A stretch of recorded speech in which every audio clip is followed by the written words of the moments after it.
నమస్తే welcome to Leo news. YSRCP ఈరోజు political advisory committee సమావేశాన్ని నిర్వహించింది. మరి ఈ సమావేశానికి ఎవరెవరు హాజరయ్యారు, ఇందులో ఎలాంటి అంశాలను చర్చించారు, ఇక ముఖ్యంగా కూటమి ప్రభుత్వాన్ని ఉద్దేశించి జగన్మోహన్ రెడ్డి కొన్ని వ్యాఖ్యలు ఈ సమావేశంలో చేసినట్టు తెలుస్తుంది. అసలు ఇంత హడావుడిగా ఈ సమావేశాన్ని నిర్వహించడానికి గల కారణం ఏంటి, ఎలాంటి విషయాలు తెలుసుకుందాం. మనతో పాటు ఉన్నారు సీనియర్ జర్నలిస్ట్ సత్యమూర్తి గారు. నమస్కారం సార్. నమస్కారం అండి. సార్, జగన్మోహన్ రెడ్డి గారు ఈరోజు పిఎస్సి సమావేశాన్ని నిర్వహించారు. సో ఇప్పటి వరకు కూడా ఆయన నిర్వహించిన సమావేశాలకు కావచ్చు, ఆయన పెట్టిన సభలకు కావచ్చు, సభలు మీన్స్ యాత్రలు, ఆయన రైతులను ఉద్దేశించి అలా కొన్ని యాత్రలు చేశారు. కాబట్టి వాటికి ఒక నాయకుడు హాజరైతే ఒక నాయకుడు హాజరవనట్టు పరిస్థితి మనం చూసాం. కానీ ఈ రోజు మాత్రం చాలామంది వైసీపీ నాయకులు భారీగానే హాజరైనట్టు తెలుస్తోంది. సో ఎందుకని ఇంత హఠాత్తుగా ఆయన పిఎస్సి సమావేశాన్ని నిర్వహించారు, ఈ సమావేశంలో ఎలాంటి అంశాలను చర్చించారు, మీరేం చెప్తారు దీని గురించి? జగన్మోహన్ రెడ్డి పార్టీలో అంశాల మీద చర్చించటం అనేది ఉండదు. ఆయన చెప్తాడు, వింటారు, వెళ్ళిపోతారు. ఇక్కడ జగన్మోహన్ రెడ్డి ఇటువంటి మీటింగ్లు ఎందుకు పెడతాడు అంటే, ఏదో ఒక పేరుతోటే ఒక మీటింగ్ పెడతాడు. ఆ మీటింగ్ పెట్టినప్పుడు అందులో ఆయన మాట్లాడతాడు. ఆ మాట్లాడేది కూడా ముందర తయారు చేసుకున్న ప్రసంగం. దాన్ని మొత్తం రికార్డ్ చేస్తారు, వీడియో ఆడియో మొత్తం అంతా రికార్డ్ చేసి దాన్ని ఎడిట్ చేసి వదులుతారు బయటికి. అంతేగాని ఎప్పుడు కూడా మీటింగ్స్ లైవ్ అవన్నీ చూపించటం అటువంటివి చెయ్యరు. మా పొలిటికల్ అడ్వైజరీ కమిటీను, ఎఫ్ఐఆర్స్ కమిటీను, ఏదైనా పేరు ఏదైనా కానీ అందులో మాట్లాడటానికి ఏమి ఉండదు. ఎవరు వేరే వాళ్ళకి మాట్లాడే అవకాశాలు ఏమి ఉండవు.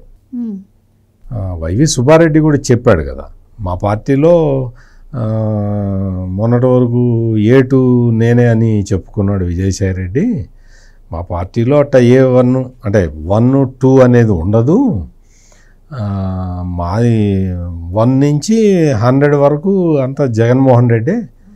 వేరే వాడు ఎవడన్నా వచ్చి నేను 2, 3 అని చెప్పుకోవడానికి కుదరదు, మేము ఒప్పుకోము.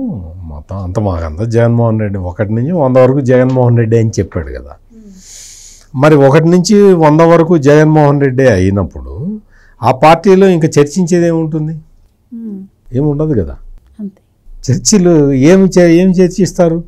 కూర్చొని ఇప్పటి వరకు పార్టీ 151 స్థానాలు గెలిచినప్పుడు అందరూ ఏమన్నారంటే జగన్మోహన్ రెడ్డి చరిస్మాతోటే మొత్తం పార్టీ గెలిచింది. అసలు జగన్మోహన్ రెడ్డి మొత్తం సాక్షాత్తు పైనుంచి డైరెక్ట్గా దిగొచ్చాడు అన్నట్టుగా వీళ్ళందరూ చెప్పుకున్నారు. ఎలక్షన్ల వరకు కూడా, అంటే రూలింగ్లో ఉన్నంతకాలం అదే చెప్పారు. ఇతనేదో దైవాంశ సంభూతుడు అన్నట్టుగా ప్రొజెక్షన్ ఇచ్చారు. జరుగుతున్న నేరాలన్నీ కూడా కప్పిపెట్టడానికి ప్రయత్నం చేశారు. ఆయన జగన్మోహన్ రెడ్డి పాలనలో అన్ని నేరాలు, జరిగిన నేరాలన్నీ కూడా కప్పిపుచ్చడానికి ప్రయత్నం చేశారు. ఆ తర్వాత జగన్మోహన్ రెడ్డి చివరికి వచ్చేసరికి, పరిపాలనా కాలం చివరికి వచ్చేసరికి మొత్తం ఒక జగనన్న స్టిక్కర్ అతికిస్తే చాలు మనం గెలుస్తాము అని క్యాలిక్యులేషన్లోకి వచ్చేసారు. మొత్తం జగనన్న స్టిక్కర్లు అతికిచ్చారు ఇళ్ళ మొత్తం దర్వాజాల మీద. స్టిక్కర్లు అతికిచ్చిన తర్వాత జగనన్నే మళ్ళీ ముఖ్యమంత్రి కావాలి, జగనన్న ఉంటే అసలు ఇంకా ఆంధ్రప్రదేశ్కి పోలవరం అక్కర్లేదు, అమరావతి అక్కర్లేదు, విశాఖ ఉక్కు అక్కర్లేదు, ఏమీ అక్కర్లేదు, ఒక్క జగనన్న ఉంటే చాలు అని చెప్పి ప్రచారం చేశారు. అదేవిధంగా మొత్తం అంతా కూడా ఇది చేశాడు. తర్వాత ఆ ప్రచారం అంతా జరిగిన తర్వాత కొంతమంది IAS ఆఫీసర్లతో కూడా చెప్పించాడు, ఈ రాష్ట్రానికి జగనన్న ఉంటే చాలు, అసలు జగనన్న ఉంటే ఇంకా ఈ రాష్ట్రానికి ఇంకా ఏం అక్కర్లేదు, నీటిపారుదల ప్రాజెక్టులు కూడా అక్కర్లేదు, నీటిపారుదల ప్రాజెక్టుల గేట్లకి గ్రీస్ కూడా పెట్టక్కర్లేదు, జగనన్న ఉంటే చాలు అని కొంతమంది IAS ఆఫీసర్లు కూడా చెప్పారు. సరే, మొత్తం అదంతా అయిపోయిన తర్వాత సిద్ధం అన్నాడు. వాలంటీర్లందరినీ దించాడు, రంగంలోకి దించి వాలంటీర్లతో మీటింగ్ పెట్టి చొక్కా మడత పెట్టండి అని చెప్పేశాడు. మొత్తం అయిపోయింది. తర్వాత వీళ్ళందరినీ తీసుకొచ్చేసి, అంటే కరుడు కట్టిన నేరాలు చేసిన వాళ్ళని కూడా తీసుకొచ్చి సౌమ్యుడు అసలు చాలా మంచివాడు, బాగా బూతులు మాట్లాడేవాడిని పిలిచి చాలా సౌమ్యుడు, అసలు అద్భుతంగా మాట్లాడతాడు అని చెప్పాడు. బాగా నేరాలు చేసేవాడిని పక్కన నిలబెట్టుకొని నాకు అత్యంత సన్నిహితుడు అన్నాడు. ఇట్లా బాగా ఆస్తి పరులని పక్కన పెట్టుకొని చాలా పేదవాళ్ళు, కటిక పేదవాళ్ళు అని చెప్పాడు. అంటే ఇట్లా అన్ని రకాలుగా చేసిన తర్వాత మొత్తం ప్రజలకి ఎవ్వరూ కూడా ప్రజలు స్పందించలేదు. జగన్మోహన్ రెడ్డి సిద్ధం సభలని అన్నాడు, అదన్నాడు, మేము సిద్ధం అన్నాడు, మీరు సిద్ధమా అన్నాడు, తిట్టాడు. పవన్ కళ్యాణ్ 3 పెళ్ళిళ్ళు చెప్పాడు. అసలు చంద్రబాబు నాయుడు అయిపోయింది చంద్రబాబు నాయుడు పరిస్థితి అని చెప్పాడు. అసలు మొత్తం ఇంక ఒకటి కాదు కదా. అటువంటి ప్రచారాలన్నీ చేసిన తర్వాత పోలింగ్ జరిగిన తర్వాత 11 సీట్లు వచ్చినాయి. 11 సీట్లు వచ్చినప్పుడు మనం ఏం చేయాలి, ఏ రాజకీయ పార్టీ అయినా ఏం చేయాలి అంటే ఇంత డిబేకిల్ ఎందుకు జరిగింది, ఇంత ప్రజా వ్యతిరేకత మనకు ఎందుకు వచ్చింది అని ఇంట్రాస్పెక్షన్ చేసుకోవాలి. ఇంట్రాస్పెక్షన్ చేసుకున్నాడా జగన్మోహన్ రెడ్డి? మీకు ఏమైనా తెలిస్తే చెప్పండి. నేను జర్నలిస్ట్గా అన్నీ అబ్జర్వ్ చేస్తూనే ఉంటాను. ఎక్కడా ఇంట్రాస్పెక్షన్ అనేది లేదు. ఈవీఎంలని మ్యానిపులేట్ చేయటం వల్ల కూటమి ప్రభుత్వం గెలిచింది అన్న ఒక థియరీని ముందరకు తీసుకొచ్చారు.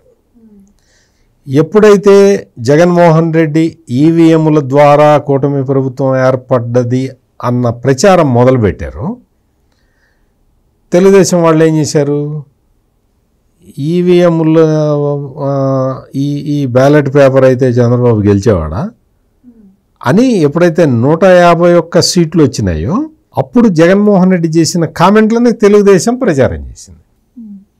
ఈవీఎంలు చాలా భద్రంగా ఉంటాయి, ఈవీఎంలు ట్యాంపర్ చేయడానికి వీలు లేదు, ఈవీఎంలు తోటే ఎలక్షన్లు జరగాలి అని జగన్మోహన్ రెడ్డి తనకి 151 సీట్లు వచ్చినప్పుడు ఏదైతే చెప్పాడో దాన్ని తెలుగుదేశం పార్టీ ప్రచారం చేసింది.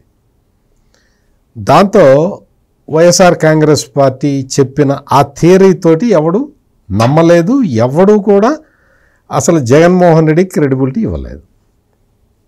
ఆ తర్వాత 36 మంది కార్యకర్తలని తెలుగుదేశం అధికారంలోకి వచ్చిన 14 రోజుల్లోనే తమ పార్టీకి చెందిన 36 మందిని మర్డర్ చేసిందని ఇంకొకటి తీసుకొచ్చి ఢిల్లీ స్థాయిలో ధర్నా చేశాడు. 36 మంది లిస్ట్ ఏదయ్యా అంటే లిస్ట్ ఇవ్వలేదు. అట్లా ఒక్కొక్కటి చూసుకుంటే మొత్తం వినుకొండలో వాళ్ళ వైసీపీ కార్యకర్తలే తనుకొని ఒకడు చచ్చిపోతే ఇది తెలుగుదేశం మర్డర్ అని చెప్పి తెలుగుదేశం చేసిన మర్డర్ అని పెట్టాడు. వాళ్ళు మొత్తం వాళ్ళిద్దరూ రౌడీలయ్యా, వాళ్ళు స్థానికంగా వైసీపీ వాళ్ళే, ఇద్దరు వైసీపీ వాళ్ళే అని పోలీసులు రిపోర్ట్ ఇవ్వగానే అది అక్కడి నుంచి మొదలుపెట్టి మొత్తం తిరుమల తిరుపతి దేవస్థానంలో గోవులు చచ్చిపోతున్నాయని చెప్పేంత వరకు అంటే కూటమి ప్రభుత్వాన్ని ఎట్లా బదనాము చేయాలని ఆలోచించటం తప్ప మన పార్టీని మనం ఎట్లా బతికించుకుందామన్న ఉద్దేశం ఈ జగన్మోహన్ రెడ్డికి లేదు. మొత్తం ఈ పొలిటికల్ అడ్వైజరీ కమిటీలో వీళ్ళందరూ చాలామంది మెంబర్లు ఉన్నారు. తమ్మినేని సీతారాము, పీడిక రాజన్న దొర, బెల్లాన చంద్రశేఖరు, గొల్లబాబురావు, బూడి ముత్యాల రాయుడు, పిల్లి సుభాష్ చంద్రబోసు, పినిపే విశ్వరూపు, తోట త్రిమూర్తులు, ముద్రగడ పద్మనాభరెడ్డి, ఉప్పాల శ్రీనివాసరావు, చెరుకువాడ శ్రీరంగనాథరాజు, ఇట్లా కొడాలి నాని, వీళ్ళందరూ పొలిటికల్ అడ్వైజరీ కమిటీలో మెంబర్లు. ఇట్లా చాలామంది 30 మంది ఉన్నారు. నిన్నగాక మొన్న పార్టీలో కాంగ్రెస్ పార్టీ నుంచి చేరిన సాకే శైలజ అన్నది 33వ వ్యక్తి, చాలా సీనియర్ లీడరు. అందరి దగ్గర తీసుకెళ్ళి కింద పడేశాడు. 33వ సంఖ్య నెంబర్లో ఉన్నది. వీళ్ళందరికీ కోఆర్డినేటరు కన్వీనర్ ఎవరు అంటే సజ్జల రామకృష్ణారెడ్డి అని. ఎప్పుడైతే సజ్జల రామకృష్ణారెడ్డిని కన్వీనర్గా పెట్టంగానే ఇంకా వెంటనే అర్థమైపోయింది అందరికీ కూడా. ఇక్కడ ఇవాళ పొలిటికల్ అడ్వైజరీ కమిటీ మీటింగ్ అని చెప్పి ఒక వీడియో రిలీజ్ చేసి మొత్తం ప్రచారం చేసింది వైఎస్ఆర్ కాంగ్రెస్ పార్టీ. మొత్తం జగన్మోహన్ రెడ్డి ప్రసంగం అన్నమాట. ఆ జగన్మోహన్ రెడ్డి ప్రసంగంలో పొలిటికల్ అఫైర్స్ కమిటీ మీటింగ్లో, పొలిటికల్ అడ్వైజరీ కమిటీ మీటింగ్లో జగన్మోహన్ రెడ్డి ఏం మాట్లాడాలి, ఏం మాట్లాడాడు మీరు ఒకసారి చూసుకోండి. పొలిటికల్ అడ్వైజరీ కమిటీ మీటింగ్లో ఏం చెప్పాలి, మనం మళ్ళీ పార్టీని ఎట్లా పునరుద్ధరించుకోవాలి, మనం ఏ విధమైన స్టెప్స్ తీసుకోవాలి అని మాట్లాడాలి కదా. ఈ మీటింగులో ఏం మాట్లాడాడు, ఐపీఎస్ ఆఫీసర్ పిఎస్ఆర్ ఆంజనేయుల అరెస్టు గురించి మాట్లాడాడు. ఇప్పుడు ఐపీఎస్ ఆఫీసర్ పిఎస్ఆర్ ఆంజనేయులకి నీకు ఏంటి సంబంధం? ఆయన ఐపీఎస్ ఆఫీసరు, నువ్వు ముఖ్యమంత్రిగా ఉన్నప్పుడు ఆయన ఇంటెలిజెన్స్ చీఫ్గా పనిచేశాడు. ఆయన నీ పార్టీలో మెంబర్షిప్ తీసుకోలేదు, నీ మెంబర్ కాదు. నువ్వు ఆయన అరెస్ట్ గురించి ఇందులో ఎందుకు మాట్లాడు? ఇది పార్టీ మీటింగ్ కదా, ఎందుకు మాట్లాడు? ప్రెస్ కాన్ఫరెన్స్ పెట్టి మాట్లాడితే అదొక అర్థం ఉంది. పిఎస్ఆర్ ఆంజనేయులు చాలా ఇంపార్టెంట్ వ్యక్తి, ఇంటెలిజెన్స్ చీఫ్గా కూడా పనిచేశాడు కాబట్టి అతన్ని అరెస్ట్ చేశారు, మేము ఈ అరెస్ట్ని తీవ్రంగా ఖండిస్తున్నాం అని నువ్వు ఏదన్నా ప్రెస్ కాన్ఫరెన్స్ పెట్టి చెప్తే ఏదైనా పర్థం ఉంటుంది. అది కూడా నువ్వు చెప్పడానికి వీలు లేదు. గవర్నమెంట్ ఆఫీసరు, గవర్నమెంట్ సస్పెండ్ చేసి అరెస్ట్ చేసింది. ఎందుకు అరెస్ట్ చేసింది? ఒక సినిమా నటిని బాంబే నుంచి కిడ్నాప్ చేసి తెచ్చినందుకు అరెస్ట్ చేసింది. నువ్వు తెచ్చినట్టు రుజువేంటి? పిఎస్ఆర్ ఆంజనేయులే అమ్మాయిని కిడ్నాప్ చేసి తెచ్చినట్టు రుజువేంటి? ఇంకొక ఇద్దరు ఐపీఎస్ అధికారులు, అయ్యా ఈయన పిఎస్ఆర్ ఆంజనేయులు మమ్మల్ని ఆ కిడ్నాప్ చేసి తీసుకురమ్మన్నాడు, అందుకని మేము తెచ్చాము అని ఆ ఇద్దరు పోలీస్ అధికారులు వాంగ్మూలం ఇచ్చారు. దాంతో పోలీసులు అరెస్ట్ చేశారు. దానికి నువ్వు నీ పార్టీకి సంబంధం ఏంటి అని నేను అడుగుతున్నది. ఇప్పుడు నువ్వు గవర్నమెంట్లో ఉన్నప్పుడు మరి ఆడ నేరం పిఎస్ఆర్ ఆంజనేయులతోటి నేరం నువ్వే చేయించావా? నువ్వెందుకు ఆయన అరెస్ట్ని సపోర్ట్ చేస్తున్నావు? నువ్వెందుకు చేయాలి? అంతకు ముందర ఈ ఒక 12 మందికో 13 మంది ఐపీఎస్ ఆఫీసర్లకి కూటమి ప్రభుత్వం అధికారంలోకి వచ్చిన తర్వాత పోస్టింగ్ ఇవ్వాలి. నువ్వు చాలామందికి పోస్టింగ్ ఇవ్వలేదుగా. నువ్వు ముఖ్యమంత్రిగా ఉన్నప్పుడు నువ్వు చాలామందికి పోస్టింగ్ ఇవ్వాలి. అప్పుడు ఏమన్నా తెలుగుదేశం వాళ్ళు అడిగారా వీళ్ళకి పోస్టింగ్ ఇవ్వలేదు ఎందుకు, వీళ్ళని లూప్ లైన్లో పెట్టావు ఎందుకు, వీళ్ళని తీసుకొచ్చి పై పొజిషన్లో ఎందుకు పెట్టావని అడిగారా ఎవరన్నా? ఎవరు అడగల. అడిగినా నువ్వు వినలేదు. ఈ 13 మంది ఐపీఎస్ ఆఫీసర్లకి పోస్టింగ్లు ఇవ్వకపోతే సాక్షి పేపర్ ద్వారా పెద్ద క్యాంపెయిన్ మొదలుపెట్టారు. సీనియర్ మోస్ట్ ఐపీఎస్ అధికారులు వాళ్ళకి నువ్వు పోస్టింగ్ ఎందుకు ఇవ్వవు అని క్యాంపెయిన్ మొదలుపెట్టారు. అంటే ఏంటి, ఈ 13 మంది ఐపీఎస్ అధికారులు నీ పార్టీ వాళ్ళ నీకు సపోర్ట్ చేశారా? నువ్వు ముఖ్యమంత్రిగా ఉన్నప్పుడు నువ్వు చెప్పిన మాటే విన్నారా? ఏంటి దాని అర్థం ఏంటి? నువ్వు చెప్పాలి. అంటే కూటమి వాళ్ళు సమాధానం చెప్పటం కాదు, వాళ్ళు పోస్టింగ్ ఇవ్వలేదు, ఇప్పుడు కొంతమందికి ఇచ్చారు, అది వేరే విషయం. ఇవ్వనప్పుడు సాక్షి పెట్టిన క్యాంపెయిన్ ఏంటి? ఈ క్యాంపెయిన్ పెట్టింది అంటే ఐపీఎస్ ఆఫీసర్లందరూ మా పార్టీ వాళ్ళు అని చెప్తున్నావా? ఇప్పుడు కూడా అదే చెప్తున్నావు కదా. నువ్వు నీ పార్టీ సమావేశంలో వీళ్ళ గురించి ఎందుకు మాట్లాడుతున్నావు అంటే నీకు వేరే రాజకీయం లేదు. అంటే నువ్వు ఈ ఐపీఎస్ ఆఫీసర్లని మరీ ముఖ్యంగా పిఎస్ఆర్ ఆంజనేయులు అనే ఒక సీనియర్ మోస్ట్ ఐపీఎస్ ఆఫీసర్ని అరెస్ట్ చేసేసరికి నీకు భయం పుట్టింది. ఎందుకు భయం పుట్టింది అంటే కాదంబరి జత్వానీని కిడ్నాప్ చేసి తెమ్మని చెప్పింది నువ్వే అని ఈ రోజున ఎస్టాబ్లిష్ అయిపోయింది. నువ్వు పొలిటికల్ అడ్వైజరీ కమిటీలో పిఎస్ఆర్ ఆంజనేయుల్ని సపోర్ట్ చేస్తూ నువ్వు మాట్లాడటం వల్ల ఆ కిడ్నాప్ నువ్వే చేయించావు అనేది అది ఇప్పటికే ఎస్టాబ్లిష్ అయిపోయింది. ఎందుకంటే సాక్షిలో ఇప్పటికే చాలాసార్లు రాయించారు. ఆ అమ్మాయి సెక్స్ వర్కర్ అని, లేకపోతే హనీ ట్రాప్ చేస్తుందని, అమ్మాయి క్యారెక్టర్ని అసాసినేట్ చేస్తూ రాయించారు. ఇప్పుడు ఆ అమ్మాయిని కిడ్నాప్ చేసి తెచ్చిన పిఎస్ఆర్ ఆంజనేయుల్ని సపోర్ట్ చేస్తూ పొలిటికల్ అడ్వైజరీ కమిటీ మీటింగ్లో జగన్మోహన్ రెడ్డి మాట్లాడాడు. అంటే ఇవన్నీ చూస్తే మనకి క్లియర్ కట్గా అర్థమైపోతున్నది పిఎస్ఆర్ ఆంజనేయులు జగన్మోహన్ రెడ్డి చెబితేనే ఈ కిడ్నాప్ చేయించాడు అనేది అర్థమైపోతున్నది. అంటే ఇట్లా ప్రతిదీ కూడా అసలు ఆ పొలిటికల్ అడ్వైజరీ కమిటీ మీటింగులో ఈయన మాట్లాడటం ఏంటి, పిచ్చిగా మాట్లాడటం ఏంటి, అసలు చంద్రబాబు నాయుడికిను పెద్దిరెడ్డి రామచంద్రారెడ్డికి యూనివర్సిటీలో గొడవ జరిగిందని ఈయన చెప్పటం ఏంటి, ఈయన అప్పటికి పుట్టాడా? అసలు అంతకుముందర ఒక ప్రెస్ కాన్ఫరెన్స్లో అయితే జగన్మోహన్ రెడ్డి పెద్దిరెడ్డి రామచంద్రారెడ్డి చంద్రబాబు నాయుడిని కొట్టాడు, అందుకని ఆ కక్ష ఇప్పుడు తీర్చుకుంటున్నాడని చెప్తాడు. అసలు ఏమన్నా బుర్రని మాట్లాడుతున్నాడా? నువ్వు ఇవన్నీ కూడా, ఇది పెద్దిరెడ్డి రామచంద్రారెడ్డి ఎప్పుడు చదివాడు, జగన్మోహన్ రెడ్డి ఎప్పుడు చదివాడు? జగన్మోహన్ రెడ్డి పబ్లిక్ అంటే ఇక్కడ హైదరాబాద్ పబ్లిక్ స్కూల్లో చదివాడు. చంద్రబాబు నాయుడు ఎప్పుడు చదివాడు? పెద్దిరెడ్డి రామచంద్రారెడ్డి ఎప్పుడు చదివాడు? అసలు వాళ్ళిద్దరూ ఒక క్లాసు సంబంధించిన వాళ్ళ? పెద్దిరెడ్డి రామచంద్రారెడ్డి చేరేసరికి చంద్రబాబు నాయుడు ఎక్కడున్నాడు, ఏం చదువుతున్నాడు, ఇవన్నీ తెలుసుకొని మాట్లాడాలి కదా. అంతకుముందర కూడా ఇట్టగే చెప్పాడు. అంటే ఏంటి అంటే తనకి ఈ సోషల్ మీడియా బాగా కోట్లు పెట్టి బాగా నడుపుతూ ఉంటాడు కదా. తను అన్న మాటల్ని కట్ చేసి పెద్దిరెడ్డి రామచంద్రారెడ్డికి చంద్రబాబు నాయుడికి చదువుకునేటప్పుడు తగాదా ఉంది కాబట్టి ఇప్పుడు పెద్దిరెడ్డి మిథున్ రెడ్డిని అరెస్ట్ చేస్తున్నారు అన్న ఒక కొత్త సిద్ధాంతాన్ని ఈ జగన్మోహన్ రెడ్డి ప్రచారం చేస్తుంటాడు తన సోషల్ మీడియా ద్వారా. 1కి 10 సార్లు, 100 సార్లు, 1000 సార్లు, 1,00,000 సార్లు చెప్పేస్తే పెద్దిరెడ్డి రామచంద్రారెడ్డికి చంద్రబాబు నాయుడికి విద్యార్థి దశలోనే తగాదా ఉంది కాబట్టి ఇప్పుడు కక్ష తీర్చుకుంటున్నాడు అన్న మెసేజ్ని పంపించడానికి జగన్మోహన్ రెడ్డి ప్రయత్నం చేస్తాడు. అది తప్పు అని తెలిసినా కానీ, అది తప్పు, ఖచ్చితంగా తప్పు అని తెలిసినా కానీ అదే సిద్ధాంతాన్ని పంపిస్తూ ఉంటాడు. ఇప్పుడు తిరుమలలో ఆవులు చచ్చిపోయినాయని పెట్టాడు. ఆవులు చచ్చిపోయినాయి, ఎక్కడ చచ్చిపోయినాయి రా చూపించు అంటే ఎవడు రాడు.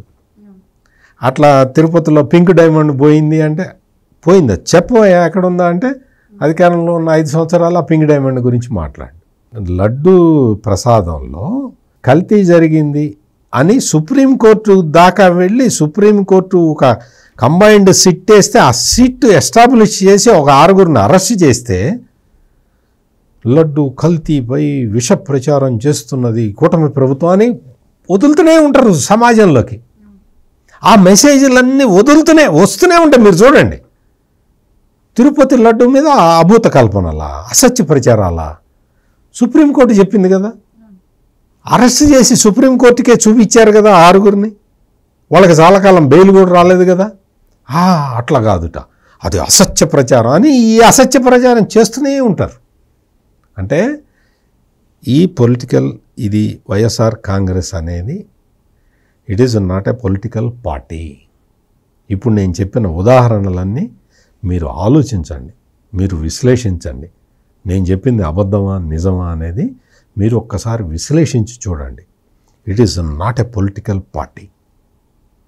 ఒక పొలిటికల్ పార్టీకి రాజ్యాంగపరంగా కొన్ని బాధ్యతలు ఉంటాయి. అటువంటి బాధ్యతలు ఏవి ఈ పార్టీకి ఉండవు. ఈ పార్టీకి జీవిత శాశ్వత అధ్యక్షుడిగా ఈ జగన్మోహన్ రెడ్డి అసలు బాజాప్తా ప్రకటించేసుకున్నాడు. సొంత తల్లి గౌరవ అధ్యక్షురాలుగా ఉంటే తీసి అవతల పడేశాడు. ఆమె ఏడ్చింది, స్టేజ్ మీద ఏడ్చింది, నన్ను తీసేస్తున్నాడు నా కొడుకు, నాకు గౌరవ అధ్యక్షురాలని ఉంటే తీసేస్తున్నాడని ఆమె ఏడిస్తే ఇతను కుర్చీలో కూర్చొని కథలను కూడా కదలట్టు చూడని కూడా చూడలా. నిన్నగాక మొన్న తల్లి పుట్టినరోజు జరుపుకుంటే కనీసం పుట్టినరోజు సందర్భంగా శుభాకాంక్షలు కూడా పెట్టలే.